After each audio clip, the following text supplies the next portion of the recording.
don't think this is, again, enough of a reason to say the model will never work because of power imbalance. I think you consider that and you adjust for it. And I'm not sure if that follows up to what you're saying. But yeah, I think the ideal is there, but you have to understand that you can't be naive about it. Of course. And I see a lot of people that are naive. Well, and I think this circles back as well to the social they media. Just don't understand the politics that are involved sometimes, and you can't get rid of them. Absolutely. Yeah. So Groening responds to that and says that you need to have a member of like the executive PR person on the dominant coalition, on the top management, so that you can, put those ideals forth that, we need to be more cognizant of transparency and symmetrical communications when we engage in conversations with publics. But is that realistic? Is it realistic to have a PR practitioner on the same level as your CFO, your CEO? Does that actually happen? I don't know. I don't have enough experience. I've never seen it happen. They're usually tucked into a specialty shot under human resources or marketing or something like that. The dumping ground of human resources, exactly. Yeah. I mean, these are just issues, you just take care of them and then you come to us and we'll let you know whether they're worthwhile dealing with or not. Yeah. Well, but there are exceptions. I think you have some senior PR people writing speeches for the president of the organization or the prime minister. These people have their ear. So I don't know if they're necessarily nestled in the dominant coalition as in they're in these meetings, but they do have one-on-one time with the most senior executives. They do have influence. Yeah, but they're also told more or less what the speech should be that they have to write often. In politics, they certainly are. I've been part of organizations where, yes, the chief communications executive is part of that dominant coalition. But they're rarely the strongest voice in that coalition. And there's a lot of other competing voices in the coalition. So to have the kind of influence that Grunig seems to be suggesting, I think is a rare thing. You may have a voice at that table, but there's a lot of other interests that push back. And, in most organizations, it is those who control the financial levers, the production levers, and they're the ones who will typically have the strongest voice. Which makes sense, right? Yeah. Totally makes sense because of their values, and I talked about that in my blog post, and that the corporation, the organization exists due to how successful it is, and how successful it is based on cumulative wealth. So that totally makes sense. I wonder sometimes if we shot too low. You see, we're holding up Grunig's ideal here, if you wish. We're going to blame Grunig, okay? But the idea of the two-way symmetrical model is the ideal, and I'm prepared to accept that from an argument viewpoint initially. But if we take a look at where that research originated from, I think of course, all research is flawed, and we don't need to go into sort of micro-political pieces of that. But there's certain key elements of how we've come to this two-way symmetrical model that might lead us to ask ourselves, are we shooting too low? And that's why I liked your question about transparency, for instance, or ideas of responsibility. Of course, the argument with the two-way symmetrical model is, well, we're taking some of that into account through other processes. But if we look at how the model was largely conceived, thank God we're not calling it a theory yet at this point, otherwise I will have to get all academic on everyone. Okay? But the model as it was conceived was originated out of data that was collected from successful public relations firms, from the senior management within them, and it was an interest inventory, basically, of things that they felt contributed to excellence, which then went through a factor analysis. And a lot, those of you that have worked with me in statistics, factor analysis is the voodoo of statistics. It's beautiful, but you can't really quite figure out exactly where the truth is in it. I'm okay with that even. But long story short, if we ask people who are largely concerned about making sure that they can offer validity to the profession, what offers validity to the profession, they're probably going to say some wonderful glowing things about we should engage with people, because that looks like something that they're doing to some extent already. Maybe we should engage in a way that's more open than we have, or we already do that when we do it well. And this isn't to critique the research so much, although there's elements of that there, but it's to ask ourselves, if we ask people who are already in the profession, who are engaged in certain communicative acts in certain ways, and want to make sure that they're no longer seen, if they once were, as spin doctors, for lack of a better term, any of those other pejoratives. If they're engaged in their own impression management through identifying best practices, have we shot too low? What if we had actually thrown it open to other groups and asked them what constitutes excellence in something like public relations? Would they have said words like transparency, responsibility? I bet you we would have had words that sounded like ethics and morals in there. And those are the bright, shining brass rings that I think maybe we need to talk about to some extent. There's elements of that in the ideal of Grunig's model. But I wonder sometimes if maybe we're just shooting too low, and because of that we get mired in ideas about who has to be where in order to make this happen, rather than asking ourselves, in fact, even larger questions. Now, how does that devolve to practice? Fortunately, I'm the academic. I don't have to answer that. You can, or some of the others can. But I wonder sometimes if we shot too low. And that's based on both how we came to understand the two-way symmetrical model, and I think some of our arguments about how do we implement it. Maybe it's because we're not dealing with those sort of elephants in the room, the ones that we might label things like ethics or morality, depending on your background and how you understand that. So I sometimes like to step back. Then yes, we should get back in the trenches and do something, because that's what we do in the profession. But I also think it's worth asking ourselves, are we holding up an ideal that's actually sufficiently flawed that maybe we should be striving for something else? Maybe that is transparency. I don't know. You tell me.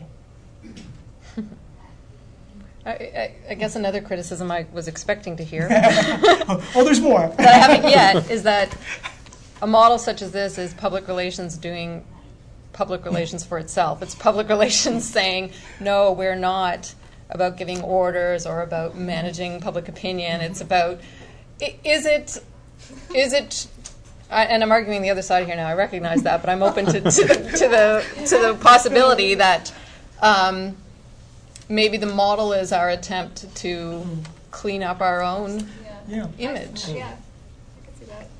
And I do think there's an element of truth in it, although I still hold to my initial point that it is worth striving towards. I do think it has an element of, it's self-serving in a way. It allows us to say, we're not about telling you how to think and behave. I don't want to like keep stealing the floor. Would you like a chair? I want other people to ask questions, but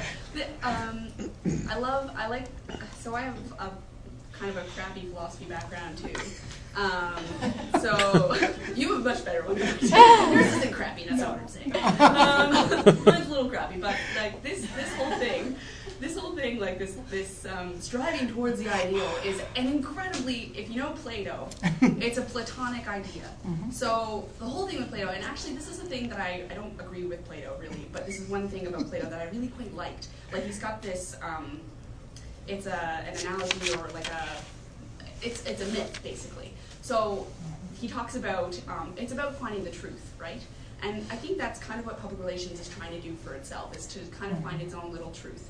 And you know, there are many truths in the world, according to some philosophies.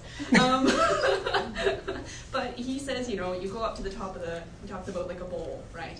You go to the top of the bowl, you look in, and you can see the forms, essentially. And you see them, but you can't have them. You can't stay there. You have to go back down to earth because you were flawed.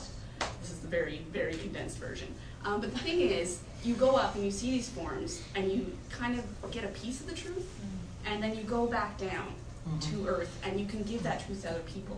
And I think that's what's really good about this ideal form of communication is that it can be really beautiful. And I think that's another great point too, that we come from, like, the history of public relations is persuasion and publicity.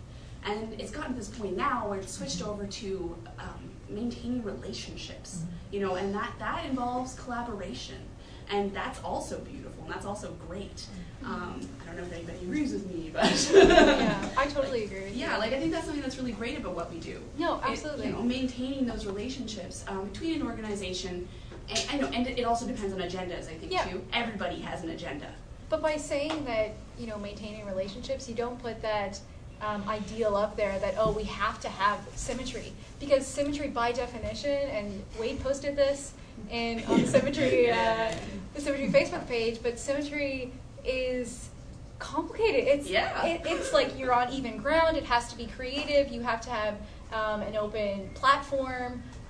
It's a complete symbiotic process. But the thing is that there's no way that we can achieve that from an organization perspective just because you automatically have dominant power. Unless you're a nonprofit. Unless you're No one's talking about But at the nonprofits same here. time, I work at the same time. I can actually speak to no. personal experience in that sense. Like it's the same framework from where I work. Yeah. And I've worked there for a year, so Yeah, that's a you big know we do nonprofit. not engage holistically in Holistically. yeah. Yeah. So in that sense, and what Wade asks is the word symmetry appropriate at all? Yeah. You know, should we consider a different word? You know, transparency is I think a great way of looking at it, but at the same time, and I talk about this in my blog post, we're selecting and deselecting information. We can be lying by omission, so that's not transparent. No. But if we talk about maintaining relationships, that's still positive, happy-feely type of stuff. But at the same time, it's true to what we do. We do try and maintain relationships. So. And I mean, to that point though, too, like it also has its dangers, as Tony pointed out, very Copernican revolution subversive. That it was mean, but it can be dangerous. Like, you can hide stuff. I think that's such an interesting point. Yeah, I have to think about. absolutely. I do agree with you that it does, I mean, you know, Plato does come from idealism, but you know, I also think that the Socratic method, This Thank is you. has great. a lot This is so going nice. for it, It and does. the big competency there is you, not only do you have to think, but you have to be a really good listener. See, may I riff off that, as we say in the UK, when I'm there. So, you know, to take that idea and move forward, the Socratic method, which many of us invoke, in fact, in the classroom when we teach, is aimed at creating the opportunity for dialogue. And through that dialogue, even despite the fact there may be asymmetries in the information, the background, the training, the perspectives, in fact, that dialogue allows for the co-creation of something. And in fact, there's many postmodern philosophers that have highlighted this as a way to try and break down some of the power relations.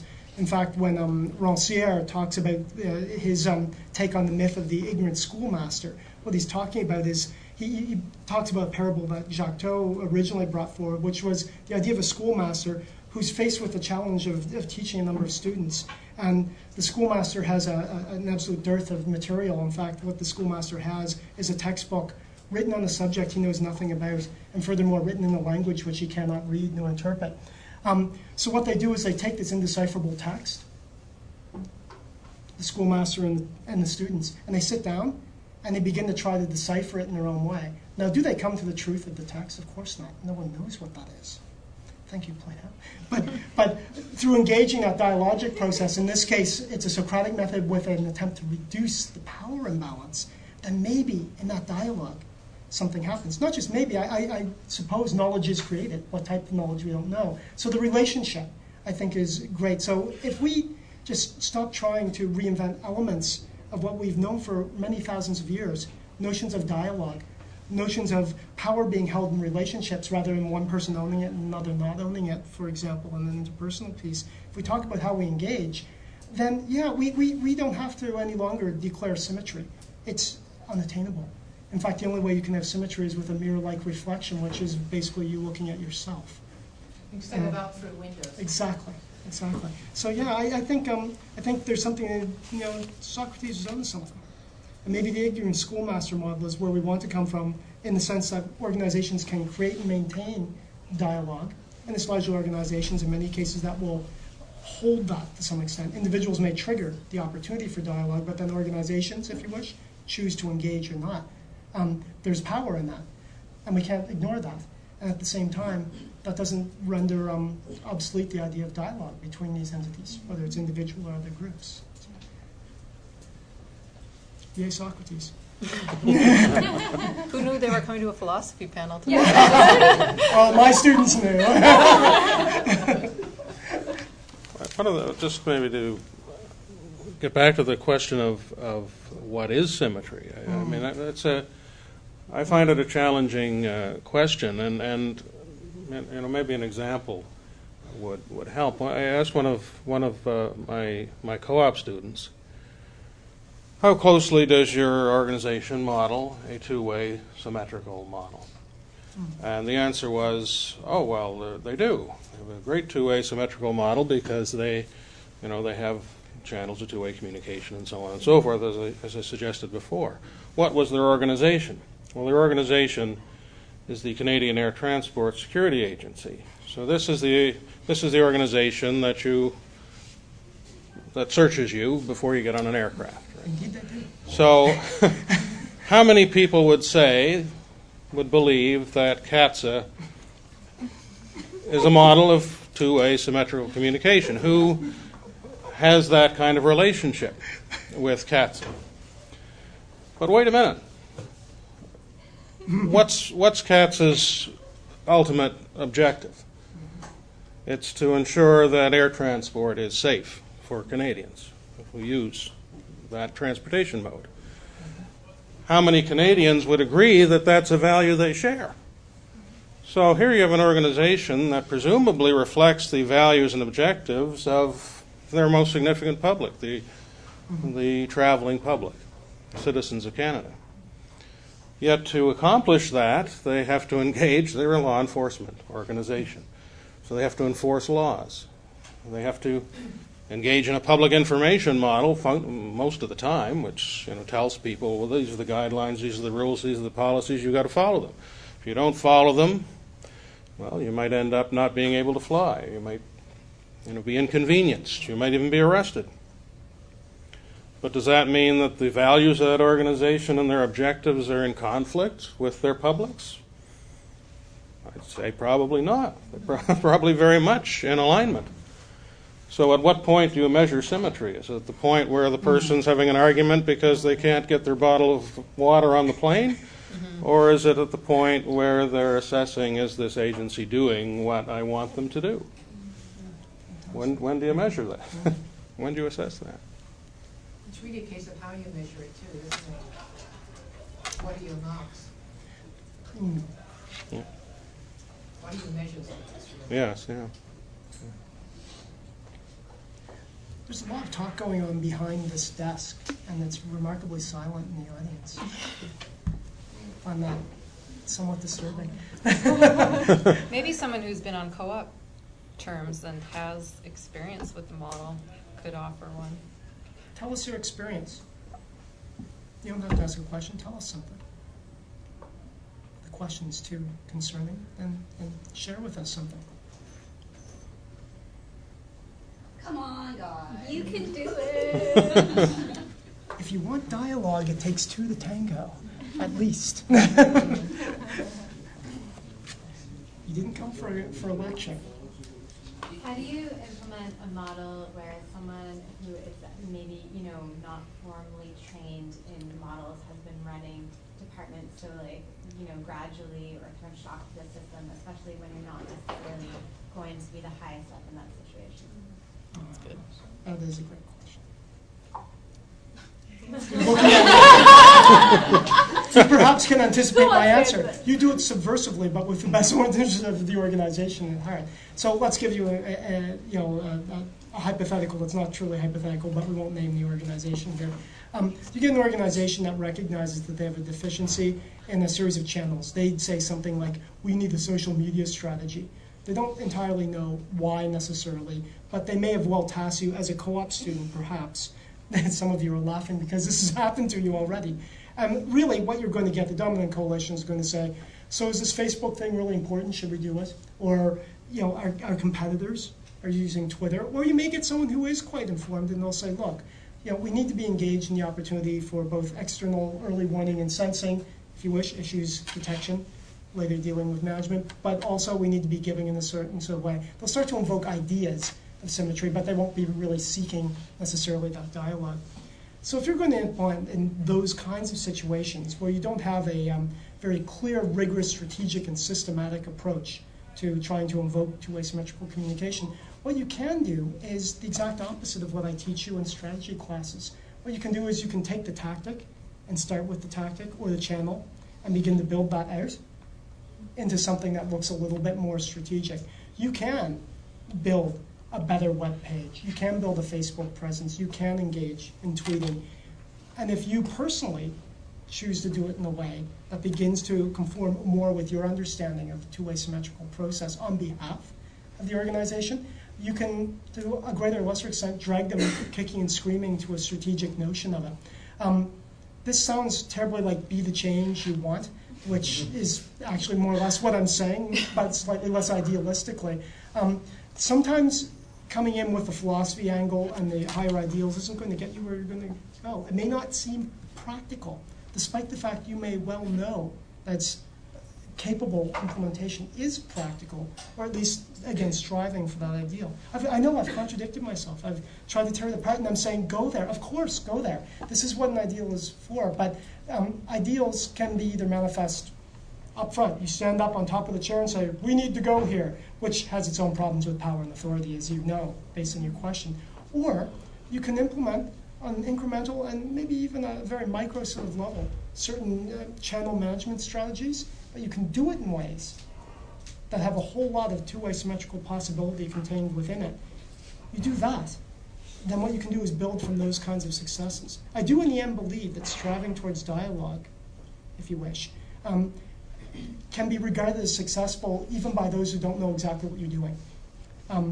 Success breeds more success to some extent. So I say be the change you want, but do it subversively if you don't have the dominant coalition working with you. Sorry, Roy. I know that's not what I would just have one other thing to add to that, is that if you can possibly get them to understand what's in it for them, or what's in it for the company. There you go. You know, that's the, I mean, I do coaching, and that's a lot of tactics that, you know, because everybody's interested in what's in it for us. And it's difficult to measure. This is totally difficult. Totally difficult to measure. But you know, it works if you can figure out what's in it for them. Yes, so and if you have a recalcitrant boss or something, you know, work on him or her.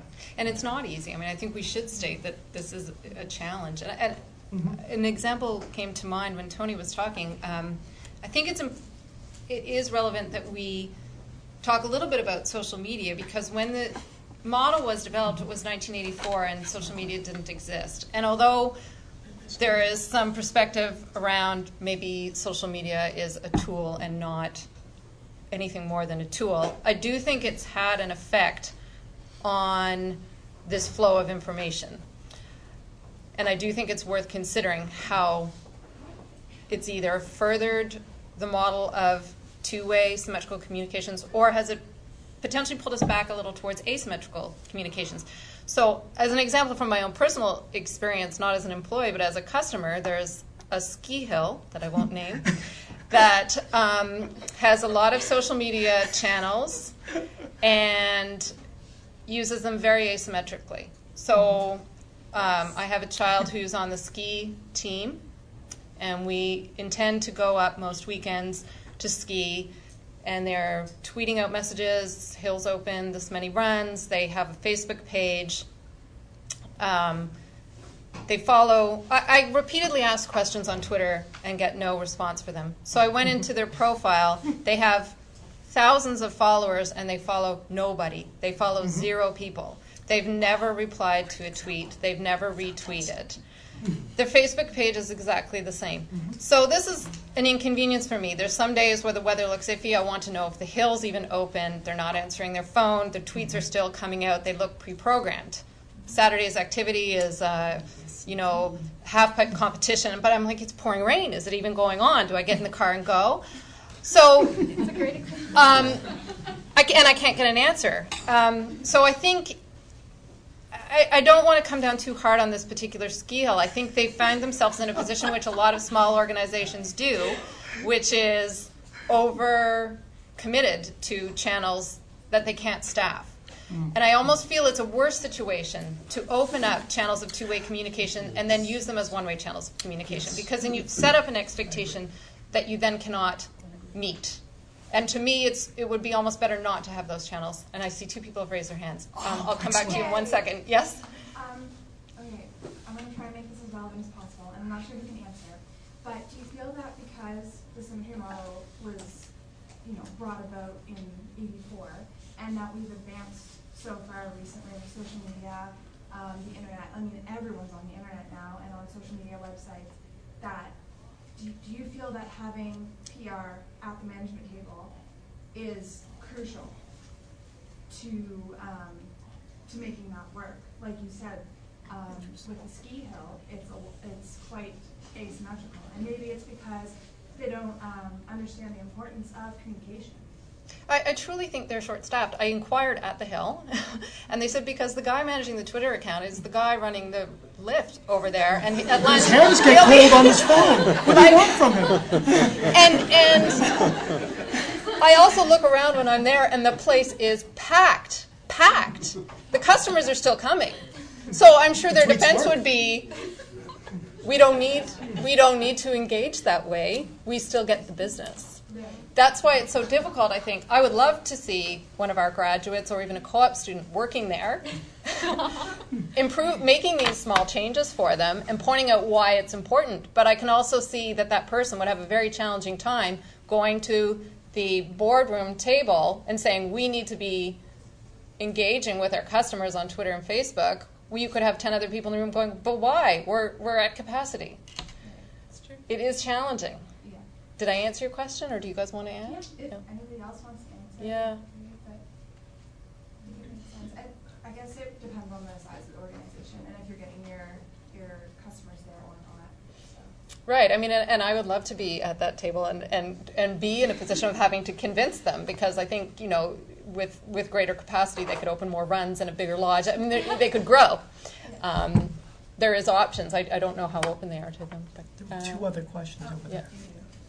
I think the blue jacket, and then we'll go to you. I guess going off of what you said, I guess I've worked for an organization who is the asymmetrical model in terms of communication, and I found that frustrating because coming in as a co-op student, you're like, oh, let's do these different things to make two-way communication, and they're like, oh no, we got them.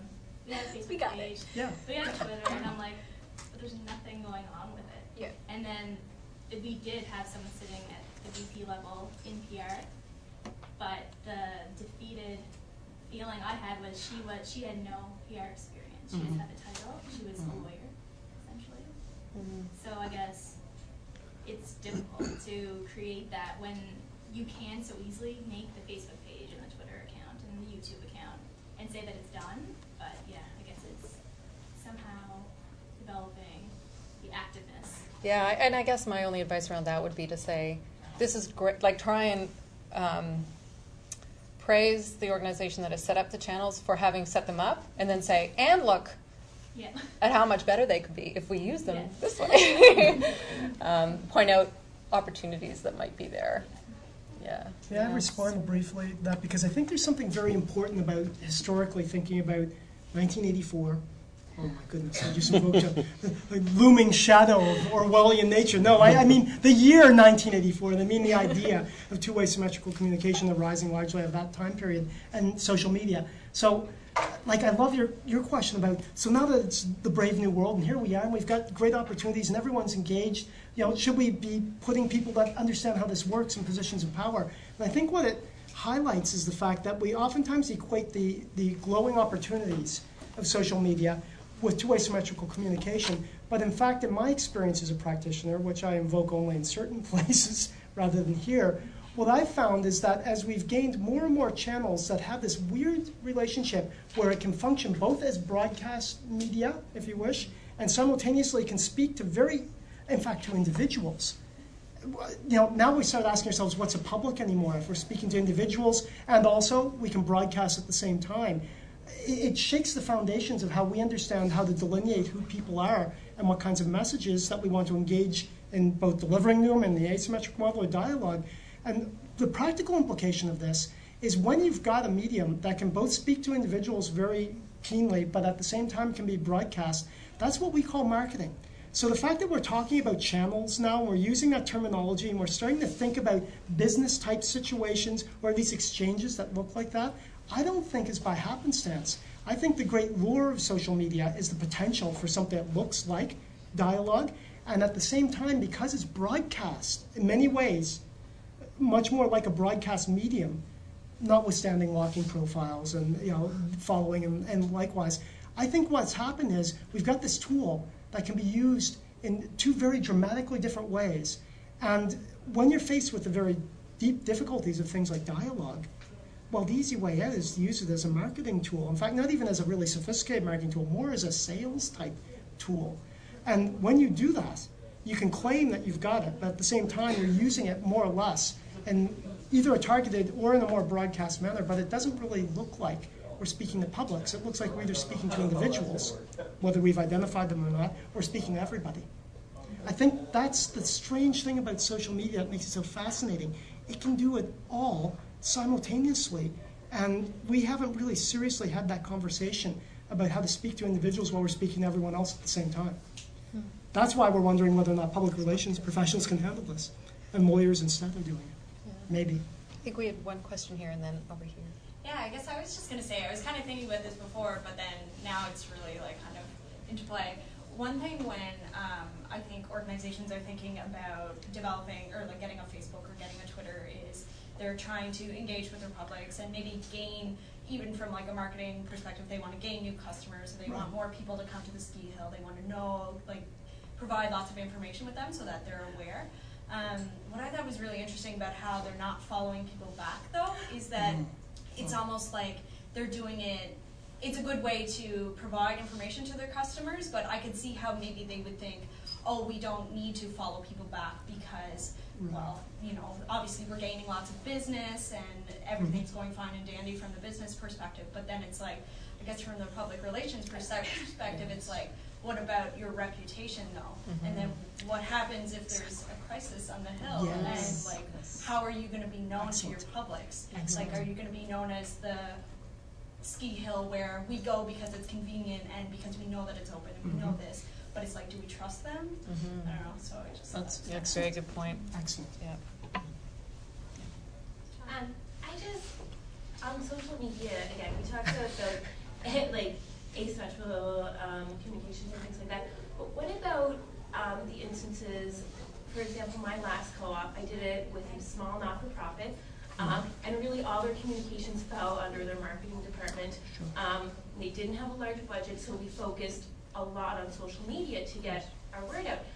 But I found it really got to the point where, you know, they were very active, they were communicating, they were listening to their publics, but it was at such a high volume that it gets to the point where everybody just glazes over it. And how do you address that? Because I had to address it with my general manager, and you know, like she just didn't get it. She was like, no, put it out, put it out, put it out, put it out. But when you're putting out 15 Facebook posts an hour or every 2 hours, it's like that's not, nobody's reading That's it. shouting. It's too much. Yeah. Roy, do you have thoughts on that? Please. I don't have a lot to add to that, except that it's. I think a lot of organizations run up against a couple of realities. One, of course, is just the logistics and the cost. You know, it's overwhelming. We talked, for example, in my crisis class about the commuter rail agency in Washington. Washington, D.C. is you know, the center of a little debate at the moment in some crisis communication blogs, because they have a social media channel, but they don't monitor it 24/7. They can't afford it. They don't have the personnel, they say, to be watching these channels at night and on the weekends. So their message to their users is, if you see a problem on the subway, or on one of our trains or in one of our stations, call the transit police. Don't send us a tweet, because nobody's going to be reading it. So what's that say? We're running a public utility that functions 24 hours a day, but social media is important to us, but only 9 to 5. So, but they say, well, you know, we've got a limited number of funds, and we can't. It just doesn't happen to be part of our. You know, it's not an ability that we have to staff that function all the time. But you know, I think the other reality is, for a lot of organizations, they just don't get it. They see a need to have these social media channels because, well, hey, our publics use them and they tell us it's important. But we're run by, you know, a certain cohort, which we could try and stereotype. But these are individuals who, by and large, don't use social media channels still today, or they don't use them effectively. And they don't recognize the value of having them for their organizations. So they still, and I think, Shawnee, you used the term, we use it to get information out. And this is, it's just seen as a channel for sending out stuff. It's that SOS theory of communication. Just send stuff out. Even when you are an organization who is monitoring your social media constantly, I mean, where I worked, we had a specific social media person and who is commenting and taking in your public's concerns. When you're still putting out such a high volume of information all the time, I personally don't find it effective. It's one of those things that your publics that you're trying to target are going to begin to just glance over all the important information because you're putting out so much, not important stuff. And I think sorry, I'll get to you in 1 sec. It's not as intuitive as some people believe it to be. Just the same way that your own friends in Facebook and Twitter, you expect people are going to use it responsibly, and then many people don't. And it's the same way, I think, at the organizational level. And there does need to be some training and coaching around how many status updates are an appropriate number in a day. If it's 45, get on Twitter. I mean, I do think there are some parameters that can be quite concrete in that one. But you bring up a good point. Anyway, let's go to this lady. Well, it seems like it's going viral. Like every company is using it, right? But apparently, a lot of companies are not like against technology. So why use it and make your company look bad? Because from the ski hill, we had no response. They followed 0 person. And from her company, like there's a lot of tweeting and stuff. So where do you find a happy medium in it? Like, why do you have it if you cannot use it as a tool? But yet everybody's using it because every company has Twitter, Facebook. Like now it's like sad, literally. Like they have it just because everybody has it. And you can use it as a marketing tool, network and all that good stuff. But wouldn't it make the company look bad into as a customer, dealing with that company? Well, I think that we're probably maybe I shouldn't generalize. I feel that there are some more sophisticated users of social media, though, than others. And I suspect in the example I gave with the ski hill, for many end users, it was enough for them. I would seem to be the only one complaining, right? So for some people, the ability to look at the Facebook page and receive the tweets, and even if there wasn't an ability to tweet back and engage, they were still willing to accept it. But would it take one person to make the company look bad? Because some people will go to Facebook and badmouth the company just because they got bad service. And that's actually not working as viral. No, you're right. Yeah. I'd love to go there if I may.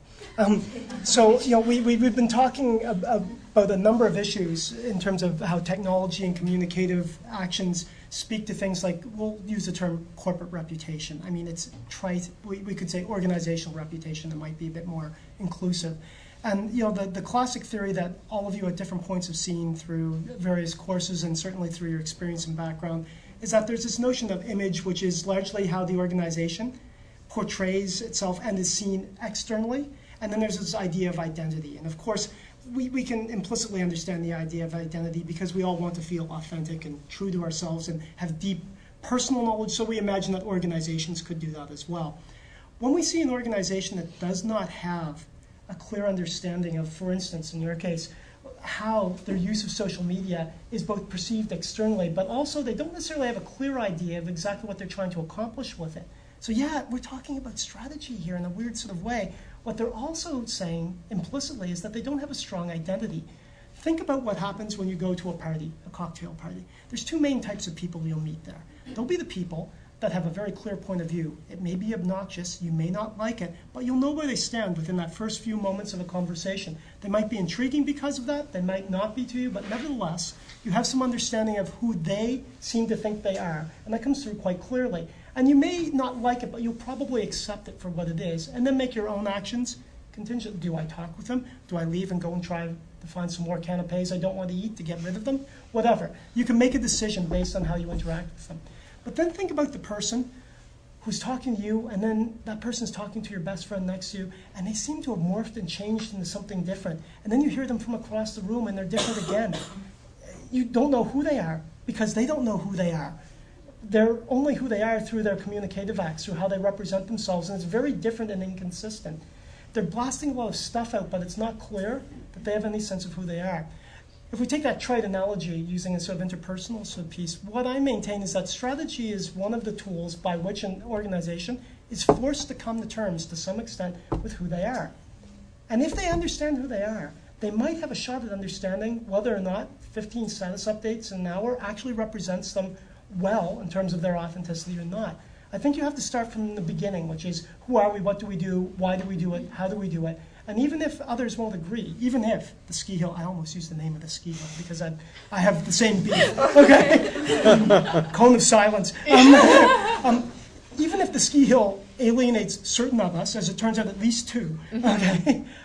Nevertheless, if they were able to very much identify what they're using it for and be transparent, there's that word again about it, maybe we would feel slightly less offended. Maybe there'd be less chance for that one person to absolutely start the mad hate campaign online. They may still not like the organization, but they're probably likely to say, I'll go find another one that I do like. Perhaps. Just on the identity point, I guess like traditional views of, discovering your identity, isn't that a reflective process? I knew we were going Isn't that looking in the mirror? You know what I mean? But how, taking this back to symmetry, like how do your publics help you shape your identity and vice versa? Like how do you shape your identity with them? I love it. Who wants to take that one? Allison had her hand up. You ready to go? Now she's like, never again.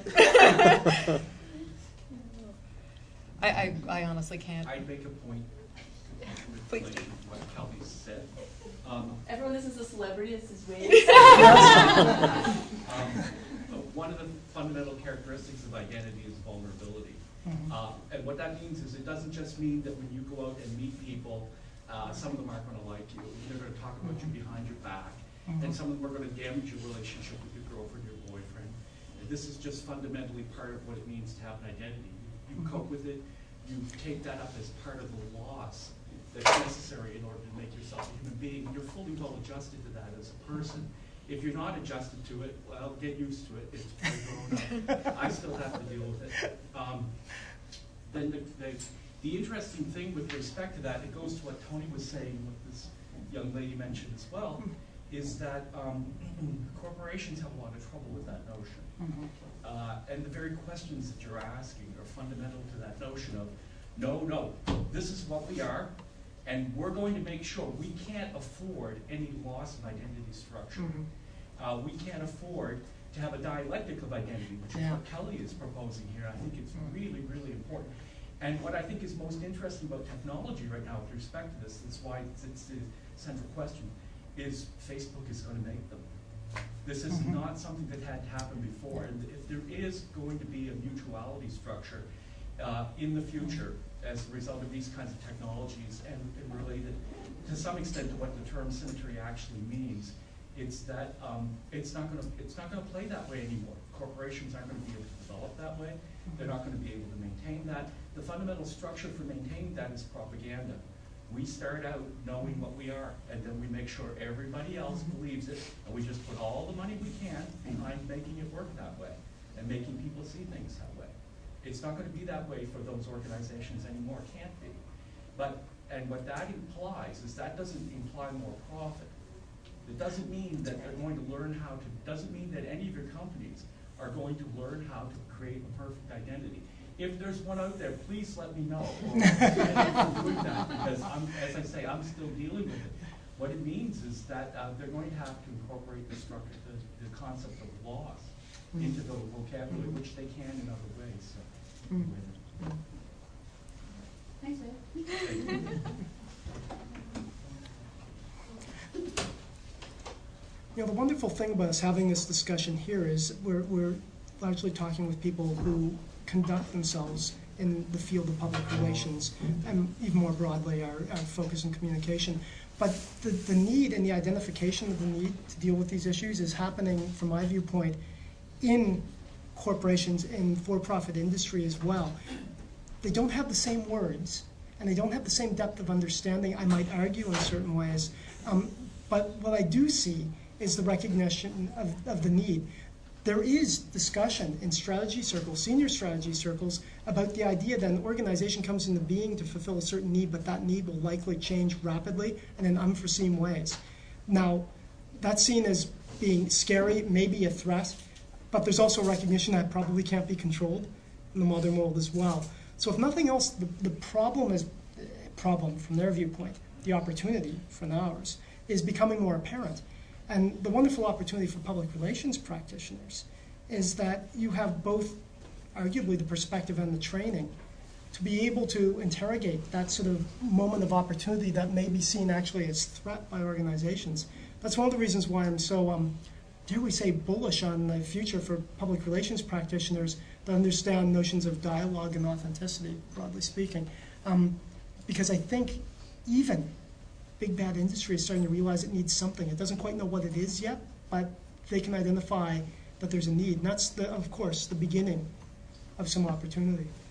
Well, building on to what you say, I think that you're also looking at, I'm talking not for, I don't know about not-for-profit because that's not where I work, but they have duties to their stakeholders, to if they're a public traded company, to their employees and to their customers. And I see that as a real opportunity for PR because they have to figure out. I mean, if you're in the US, they probably would say their primary responsibility is to their stakeholders. No questions asked because they're the ones that have invested, and if you had your pension in the company, you might feel the same way too. But so I think that I see that, you know, they're three very distinct different philosophies, different types of responsibilities, and if they can figure out where that goes, and that would pretty much do maybe work towards symmetrical communications too, because they all have very different goals. And sometimes their goals are going to conflict. The stakeholders might want different things than the employees. I mean, if you're one organization, you're all it's like the children inside the family, right?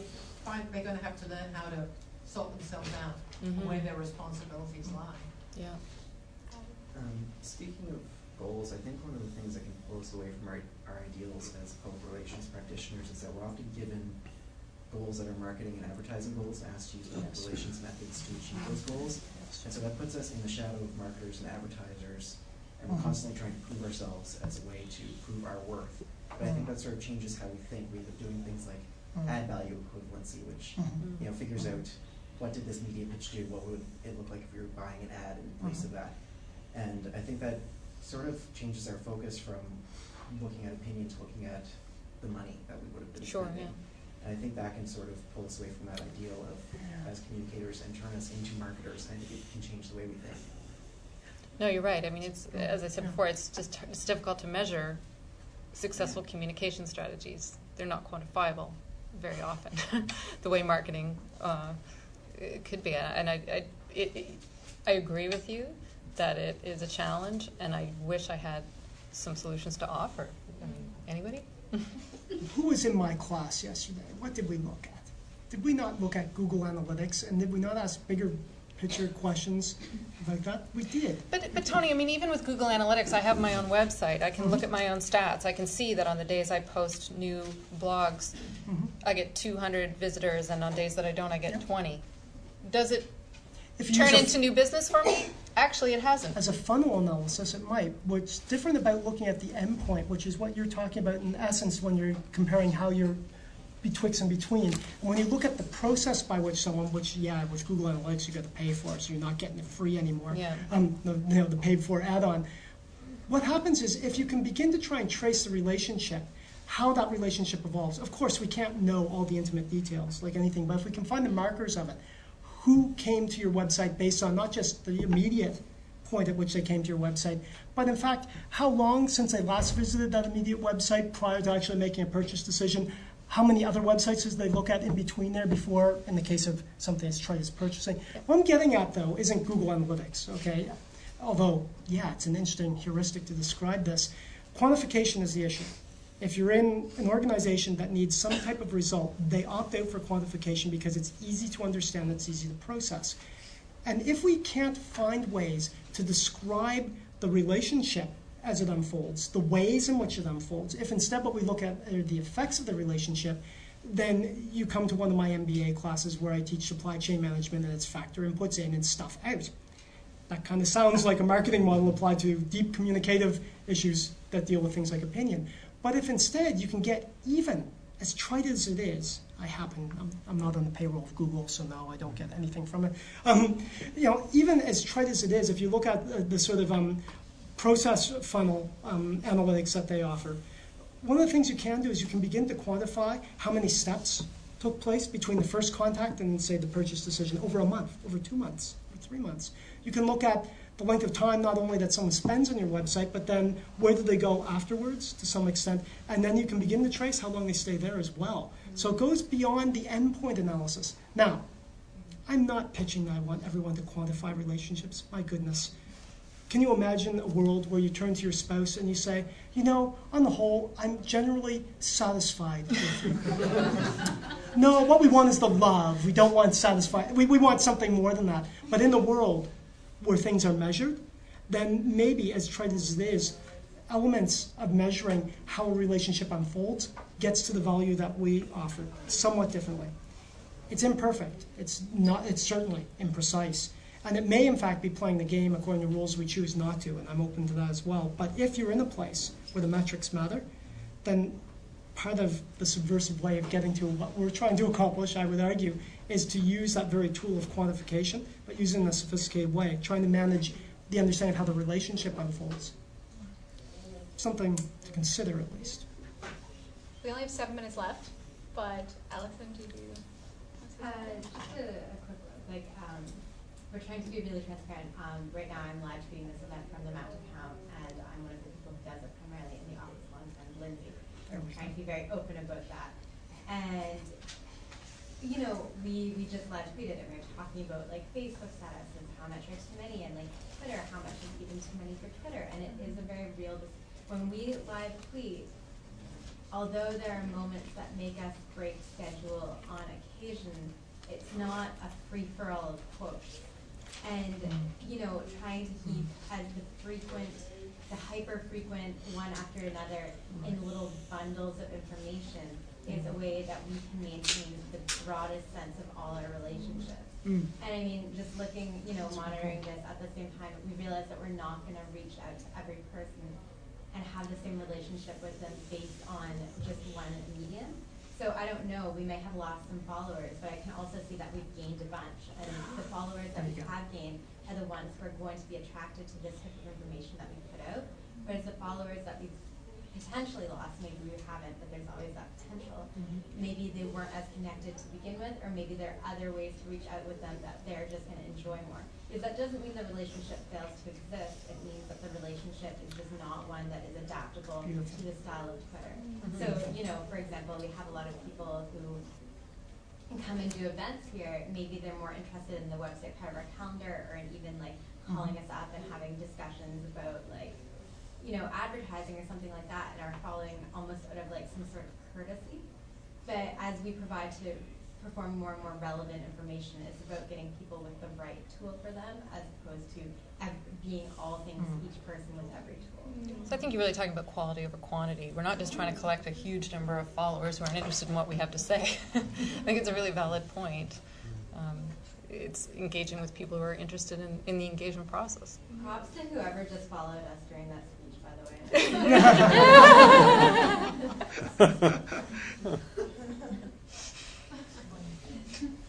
Do we have final thoughts now? Like Jerry Springer? Got your chair ready? Want to go to blow? Didn't anticipate violence. I'm not dressed for it. Did you have a question? Yeah, I was just wondering, since this whole thing with Grunning comes from 1984, a couple decades ago, back to the ski hill analogy, how would you, as a consumer, have reacted 20 years ago, before the advent of Twitter? What would you have done? I mean, your expectations as a public have changed now in relation to what the organization is providing. It's still a ski hill. The way skiing hasn't changed fundamentally over a 20-year span, but how you expect the ski hill to operate has. Mm-hmm. How do you think that should affect the way they present themselves as a business? Well, you're right. I mean, I was skiing there 20 years ago and listening to the radio to see if they were open, calling on the phone. I'm like, these are archaic means of communicating today in some ways. My expectations have changed as both a consumer and as a person occasionally given the privilege of managing communications programs. But they've evolved in mostly, I think, very positive ways. So I'm pleased that I can be with other organizations asking questions and receiving answers, complimenting them when I think a compliment is earned. I try to be respectful and not bash an organization. If I'm unhappy with them, I would try and do that privately. So, I mean, I think there's an ethics code in a way. Maybe that's the wrong term, but I think there are some things organizations can do and we as publics can do to honor one another. And I think we're all in a stage in our profession's evolution where we're learning these things, and mistakes will be made. I'll make them. Organizations will make them. And I see Wade. Yay, please. I don't know the young man who asked the question, but I don't think I definitely don't. Implicit in this question, the answer is very difficult. But implicit in this question is the round that we did before. Because he begins by saying, well, what do you, how does that change you? How does it change the company? And the fundamental change is a change in power.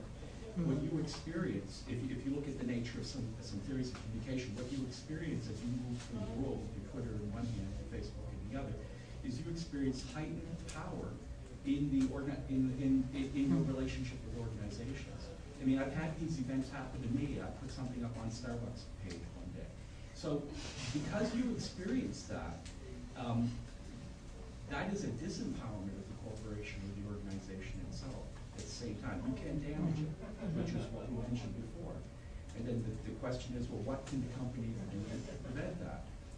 And the answer in some senses, is nothing. And the second question was, what are they going to do about it? Well, they're going to blame you. But in between, on an occasion-by-occasion basis, innovation is possible. And that's why, although I really don't like the term symmetry used in this context as even in the sense of the definition of the word, but words often come to have uses. And in terms of its methodological suggestion, it's prescient in a certain way. Is Lindsay here? Because she does this all the time. One of the graduate students in the program. To pay attention to those things, to learn how to respond to them, to negotiate that relationship, to not rely on solely a persuasive model for dealing with it, by giving people 2 tickets to the movie, or whatever it is that it takes in the individual case. It takes a tremendous amount of creativity, etc. And keep you on your toes, and if you get it wrong, you get in trouble, etc. But that's going to be one of the things, and the company, in a certain sense, can't afford mistakes. They can, but they believe they can't because they're in this, if you look at Clifford Geertz's critical theory of organization, they're in this bottom line approach where every dollar that goes to somebody else, for some reason or other, has to be conceived as a dollar that came out of your pocket from an organizational point of view. A monopolistic kind of aggression, right? So that's not going to be able to happen anymore. And in this sense, losses will occur. Innovation, I suppose, and this concept of symmetry, methodologically speaking, of getting in there and solving these problems. I wish she was here so she could give you an example at any event.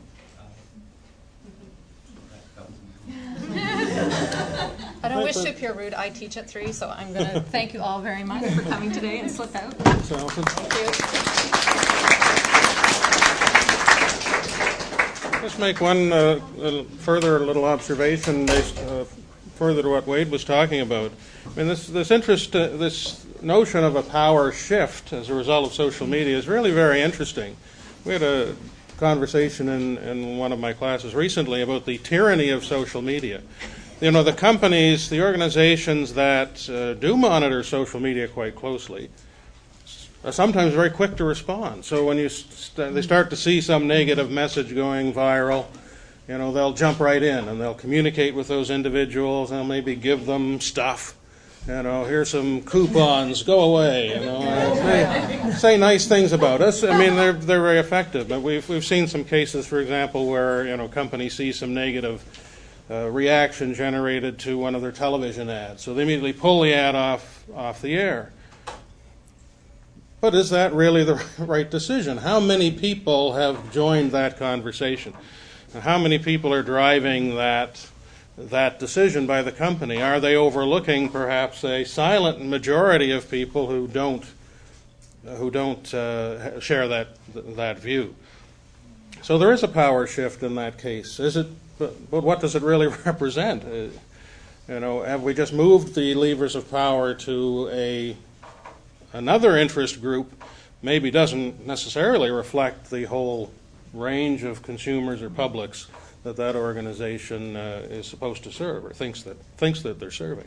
Yeah, Roy, I think you're right, and I think that's why it calls for a tremendous amount of innovation on a moment-to-moment basis in dealing with those kinds of cases. You know, I mean, it's pretty obvious, like, to take the most extreme example, or not the most extreme example, take a milder example. There's one going around, it's not a mild case, but I'll take another example. Something is put up about the price of gasoline. Well, you don't have to lower the price of gasoline because somebody can complain about the price of gas on an occasional basis, right? But if something has much more what Ernest Borman calls constant force, where it can become what's called a fantasy lead, where everybody's talking about it. It's often quite apparent. For example, the recent case of a young woman who was raped, and the news media in the United States, that has the capacity, because of its theme, which you guys study this kind of stuff, right? Because it has a galvanizing effect, and Borman calls this symbolic convergence, so that you can all converge on that issue. Well, your understanding of communication theory, for example, makes you the ideal person in surveying these environments to figure out what will people converge on.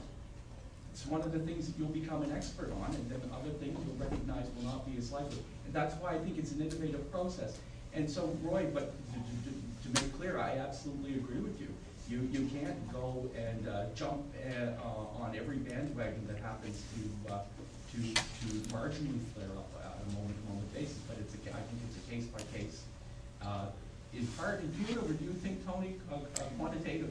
Yeah, well, you know, quantitative is always dangerous because, of course, that presupposes a whole series of understandings of how the world should act. But I want to pick up on a point that you brought up, Wade, about this idea of as you gain even more capability and facility as public relations practitioners, you know, you're able to discern these convergent points. And many of you who have studied with me know that I've said in the past, pun intended here, that history matters. And it does, because let's take a very keen look at the most popular business bestseller of the time in North America at the point when the excellence in public relations model was coming out, In Search of Excellence by Tom Peters, okay? A widely discredited because of falsified data within it, tome that argued for the radical customer experience. Now, I didn't just pull that out of thin air based on it being roughly concurrent with the same period of time, but I think it's prescient in a certain sort of way, because the marketing understanding at the time was that if you gave radical customer service, if you went so far beyond the realm of believability in terms of what a customer would expect, you would gain their loyalty for life. There were stories about, you go to pump some gas in your car, they apologize, whip you out of your car, wash it, vacuum the interior, then put you in and charge you for the gasoline. This idea of that radical sort of engagement, but with almost Machiavellian intent. This is the danger of social media as applied to dialogic processes when you're in a business environment in particular, it looks like a quick fix to many organizations without having to engage in what Wade's highlighted, which is the vulnerability piece where you as an organization do engage in dialogue and as a consequence will emerge changed. If you truly engage in dialogue, you emerge changed. Both partners, both entities emerge changed. There is something different than what you were before. Dialogue cannot help, I would argue, but to produce that ethically speaking. So as a consequence, to your point earlier, we're being asked to do these marketing things, but we're being asked to use public relations tools and techniques. Beware. The same as I give an example of using quantification to derive value, but I'm saying consider it, but be cautious. If you buy into the dominant paradigm of the ends justifying the means to some extent, that largely drives that kind of marketing approach, even in the realm of something like the customer experience, you run the risk of, on the one hand, knowing you could do better for both the organization, the various publics, in fact, for your society, and simultaneously finding yourself based on ideas of instrumental efficacy. How easily can I get there? How efficiently can I derive the outcomes? Falling down that path. The criticisms and critiques that we've had, and the questioning of the underlying structure of the symmetry model, if you wish, in fact, the very nomenclature, which I happen to have a problem with as well, Wade, they're worth engaging in, and in the end, you live in the world. You do something. You probably make sense of how well it worked out after, rather than knowing precisely what will happen in the beginning. You already know what the process of dialogic enactment looks like, because you do it yourself internally. So if you do it well, can you also then manifest that externally to the benefit of individuals, organizations, publics, and your society? I think you can. I just want to cut in here, Tony, because I think it's very important to understand that what Tony is describing there is not so much what you can do as what you must make your corporate sponsor or your organizational sponsor aware of. Because that is, they will not typically understand that, especially if they're operating out of a bottom line or a traditional model. And for you to be able to explain to them that it may not work out, that they're going to, just taking that one little expression, in the new corporate and organizational environment, you too must change. That if there's going to be symmetry, even in a Grunig sense, that is a statement you're going to have to repeat over and over to your peers and to your supervisors. I think that we should end on that note, as we're already 10 minutes past 3. But I want to thank everyone for coming and thank our panel and also Trevor, who is live streaming the event. So thank you all for coming, and I hope that you enjoyed the discussion. It was very fun. Thank you, Melanie. Absolutely.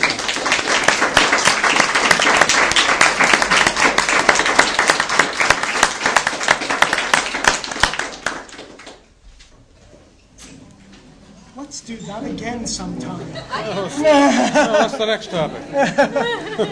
Well done, Melanie. Good on you for organizing.